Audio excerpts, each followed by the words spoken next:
You have seen him in Living Color. You have seen him in the movie Black Dynamite. It's now a cartoon, Black Dynamite. He is a dear friend of mine, and he is at the Improv. That's right. Tonight and tomorrow. Absolutely. That's right. That's right. Don't get excited. He can't give you a little sneak peek. This is my boy. Y'all show some love for Mr. Tommy Davidson.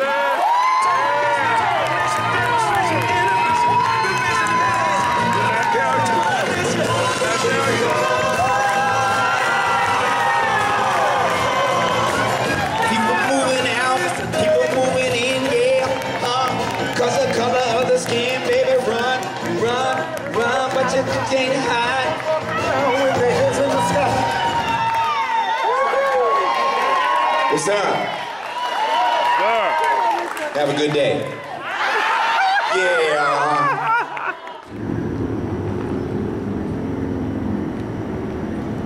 What's going on, BLKICE Chronicles Massive? This is Crazy Dee, and you see I'm standing outside of the Improv. We're getting ready to go in and interview Tommy Davidson. That's right, we had an exclusive interview with Tommy Davidson. Stay tuned.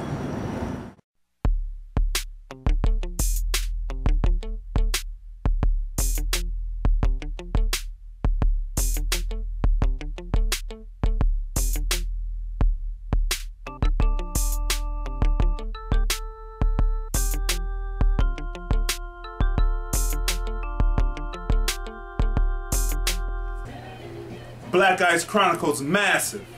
I'm standing here with the world-renowned, the globally known Tommy Davidson. You're killing me. Yes. So my first question is, so your career started in '86? Yeah, about 86, yeah. So when did you know that comedy was what you were destined to do? Actually, I think it was the first time I went on stage because I wasn't expecting to be on stage. Okay. Like a friend of mine just asked me to try it at a club he worked at. I was cooking in the kitchen. Were you? Yeah, I had a job in the kitchen and I was an assistant chef and I worked real hard since I was 15 to get the job, so I was really happy about that. And he said, "You're wasting your life because you need to do comedy." I said, "What am I going to do comedy? What am I going to do?" He said, "Come down to this club, take the mic and just say something." And like from the first time I said something, people laughed. I never looked back. From the first time I touched the mic, it was like it was already preordained. So your career choice at that time was to be a chef. Yeah. That's what you love. Yeah. So you can cook a mean. Well, you know, I think I can. Okay. Ask the people who eat my food. You know, what's your specialty? Yeah. I do a cream tortellini, salmon cream tortellini thing that's nice. I do a lemon pepper chicken wing that you can't beat. That's world renowned. So is a restaurant owner in your future? I like that. There's so much things I want to do, but that's among one of them that I would love to do. Somebody give me some money, I do it. You can always tell somebody working Popeyes, can't you? You tell on the bus, you can tell. They looking at you. You on the bus, they looking straight at you. You trying not to look at them, and the bus hitting bumps, and they still looking straight at you. Like, you know I work at Popeyes, right? Yeah, you got the whole bus smelling like chicken wing smoke.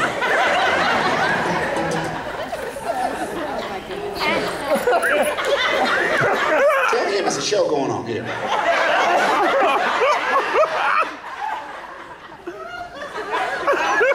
Hey!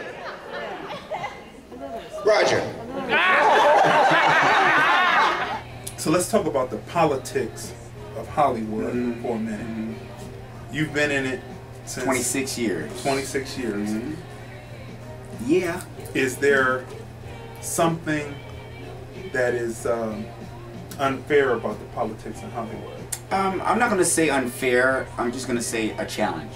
You know, a challenge. I think the thing that's changed over the last probably 18 years in the business, but especially over the last probably 5 years, is the networks and the studios have gotten a little bit more picky about what they're going to allow black creators to do.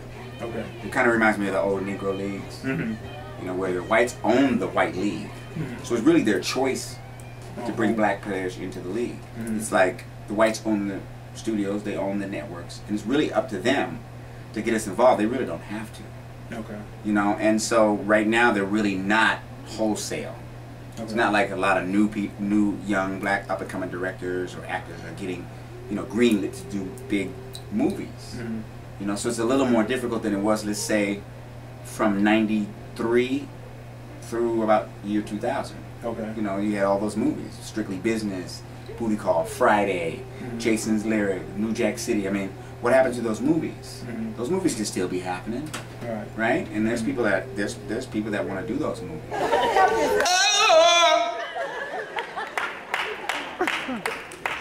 Oh, you work with the school. You guys are gonna have to leave after a little while. Have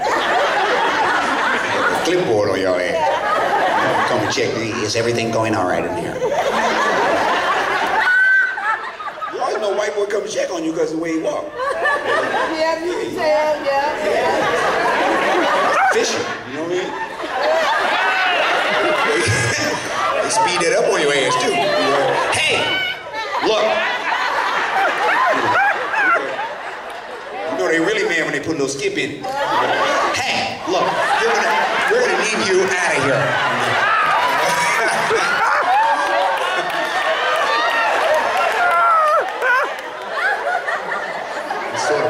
It's a knee thing. So I could tell in your stand-up that you're a little bit angry. No, I'm not. Not angry at all. No, I'm not angry about it. Yeah, I'm just passionate about the truth. Because, you know, the truth of what we have had to go through can be very cause. It can make you angry. It can make you angry. It can make you bitter. If you know, but it depends on your perspective. You know, like we can choose to look at slavery and be bitter, but it's just something that we can't change. And the only thing we can change is our perception of it. You know, and learn our lessons from it, and then move our people forward from there. Like that's not going to help. If we were really bitter, then we'd be fighting the white people right now. That's true.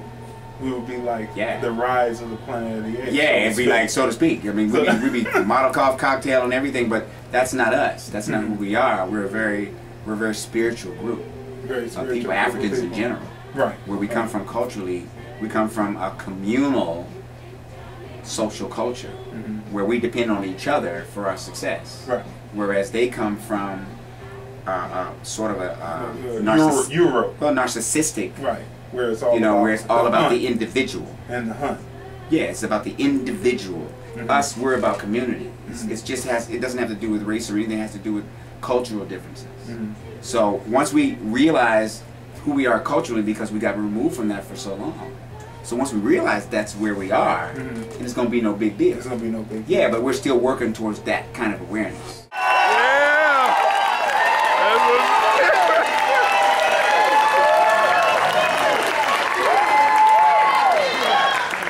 I just want to thank Kim. Come here. Yeah, Kim. Thank you, Kim. Yeah, Whitley. Yeah, Whitley.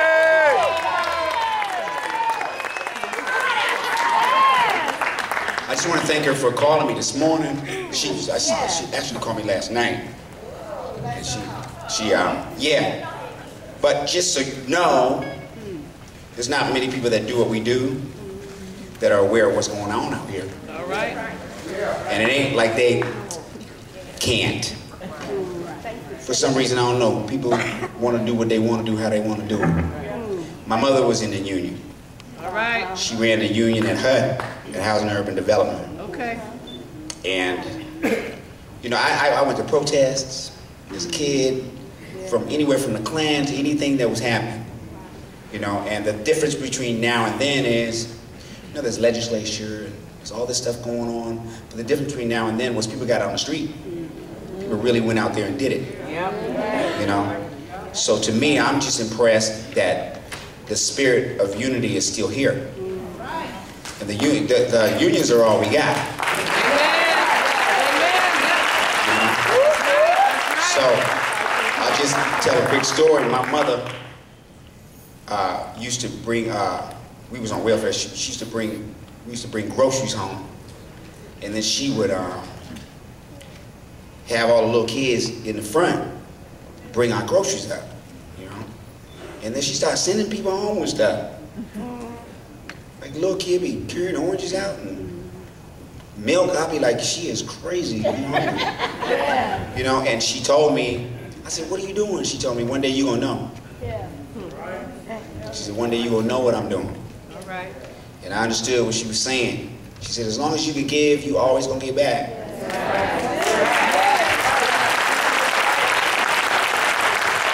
So, I'm just thankful to God this morning that I didn't go back to sleep. And I remembered the spirit of my mother. And I remembered that I'm standing on the shoulders of a lot of people. And if I can't come here, then where am I go? So I love y'all.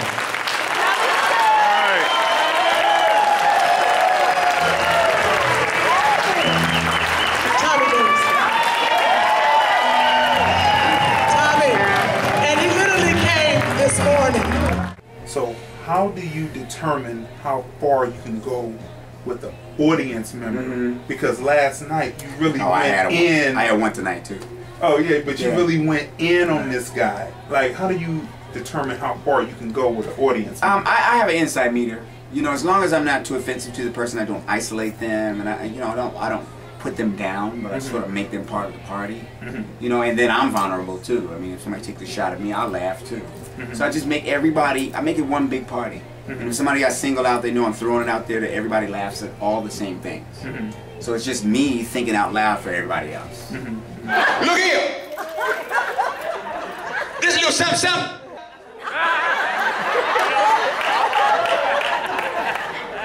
I thought that was Ronald McDonald first. Scared me. Shit. What the hell Ronald McDonald doing here? I was going to say, girl, I'm loving it, you know? Did that scare you? That's a mean old line. I thought I was in the Wiz. Bro, nothing mean old line. Touch that mean old line. What's up, Biggie Smalls up here? What's up, man?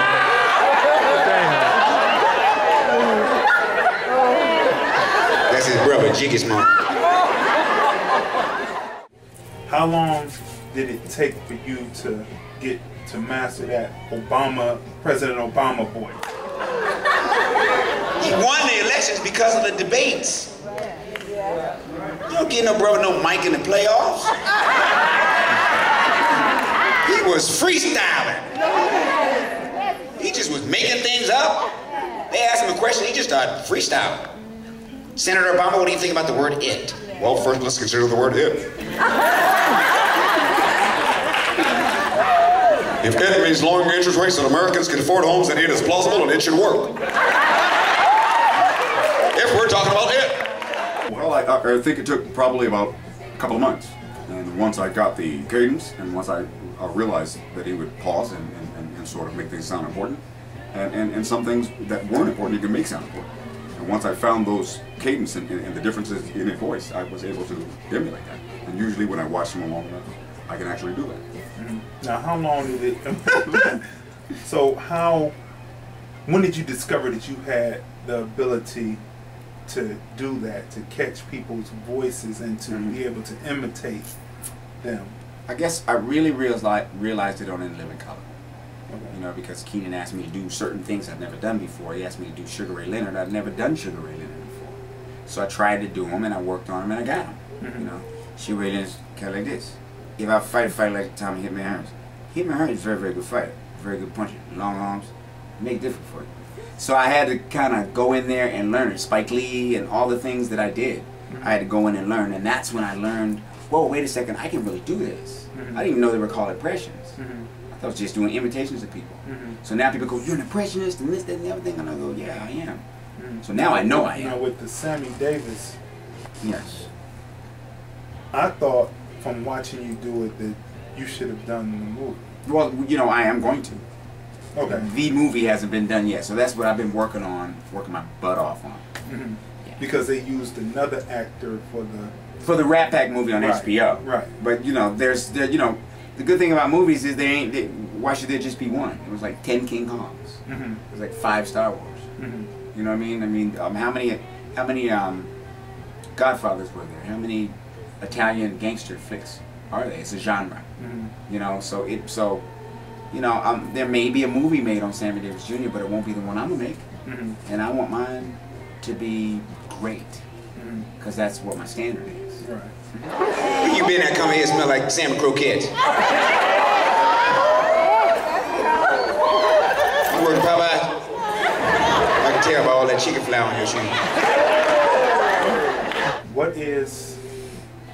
What is the connection between the different actors? Because it seems to me, just from the outside looking in, that there's different camps or pockets of African Americans making film, right? What is that like? What is the behind the scenes like? Are you a person that can walk through all these different cliques, or are you within the Keenan Ivory Wayans? Right. Clique? I'd say I'm part of the Tommy Davidson clique. Okay. You know what I mean? And it's almost like clans, you know, different groups that kind of team together and they work together on different projects. Can we afford? It's something that I had to discover the hard way by saying, wow, that person's not telling me, that person will share with me, or that person will share with me. And it wasn't until I realized that I said, wait a minute, I got to pull some people around me, because if I don't, I'm not going to be able to create, because no one's creating with me. Now, So, can we afford in 2011 to still be that way as a people, if we're trying to push? Right, whether we can afford it, you know, I think with God's grace we can afford to do anything we need to do in order for us to evolve, and that's been a part of our whole evolution. Is sort of just allowing the universe to guide us to where we're going next. Do I think we should? Yes, but that's personal, and the reason why I say that because I see them do it. They'll combine forces. You know, Geffen will get with Katzenberg and Spielberg and they'll start a company. You know what I mean? So they'll fuse together and start things. You know, it's just like the business sector. You know, companies will merge to survive. You know what I mean? And so it would be very positive for us to do that. But we're not on the stage where they are. We're in a much more infant social stage than they are. Even though we've been in Hollywood even in the beginning, we had the... Well, we've been in Hollywood in control of our own projects only since the 70s. But I mean, there was independent film makers back in the day, yeah, but in the 70s was we really went mainstream and started really having a voice in pop culture, and then in the 90s we just took that over the top. So we really made a handprint in film and television with The Cosby Show, In Living Color, Fresh Prince of Bel-Air.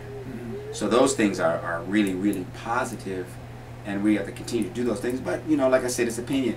The more that we work together, the better it is for us. Yeah, when they scared of you too now. They're scared of you for no reason. You never seen a white guy, he like walk running? You say, hey, how you doing? He running, but he walking. Hey, sir, how you? Yeah.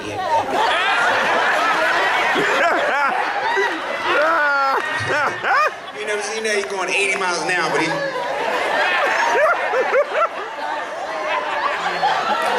Ooh, yeah. So what's next for Tommy Davidson? I plan on just trying to start to do my own movies, my own television, my own animation, my own books, my own documentaries, my own stuff. You know, so whatever comes next is next for me. But now I'm starting to focus on what it is that my passions are, the things that I want to bring forth, the stories I want to tell, the ideas that I want to convey. That's what it's about for me now. I got good ideas. I believe I have a really good message for the world, not just black folks. And I believe it's my turn. So that's what I'm doing. That's it for right now. Black Ice Chronicles. You're sitting here. Tommy Davidson on the Black Ice Chronicles. Globally known, world renowned Tommy Davidson. It's an honor. Truly an honor to be on to have him on the Black Ice Chronicles. We're out.